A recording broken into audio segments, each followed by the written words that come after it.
পারস্য উপসাগরের নীল জলরাশি এখন বারুদ ঠাসা।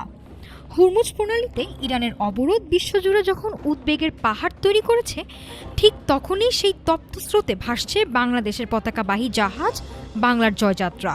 ২৫০০ মাইল দূরে তুরস্কের আন্তালিয়ায় চলে সেই জাহাজকে নিরাপদে পার করার এক রুদ্ধশ্বাস কূটনৈতিক তৎপরতা।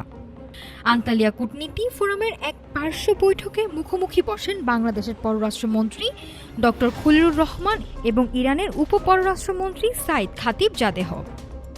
আলোচনা শুধু দ্বিপাক্ষিক সম্পর্কের নয়, আলোচনার মূল বিন্দুতে ছিল হুরমুজের সেই সংকীর্ণ জলপথ, যেখান দিয়ে বাংলাদেশের বাণিজ্য তরীকে নিরাপদে পার করা এখন বড় চ্যালেঞ্জ। বৈঠকে পররাষ্ট্রমন্ত্রী অন্তত কৃতজ্ঞতার সাথে স্মরণ করিয়ে দেন সে সময়ের কথা, যখন হুরমুজ পারাপারের অনুমতিপ্রাপ্ত ৬টি দেশের তালিকায় বাংলাদেশকে স্থান দিয়েছিল তেহরান।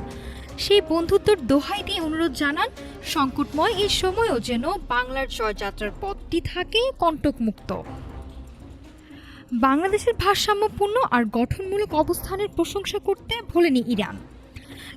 তেহরানের বার্তা ছিল স্পষ্ট, পরিস্থিতি উত্তেজনাপূর্ণ হলেও বাংলাদেশের অনুরোধে সাড়া দিতে তারা কার্পণ্য করবেন না। ভূ রাজনীতির এই খেলায় শেষ পর্যন্ত সংলাপ আর কূটনীতি যে শেষ কথা। তেহরান আর ঢাকার এই বৈঠক যেন তারই প্রমাণ। উত্তাল সমুদ্রে এখন শুধু নিরাপদে নোঙর করার অপেক্ষা।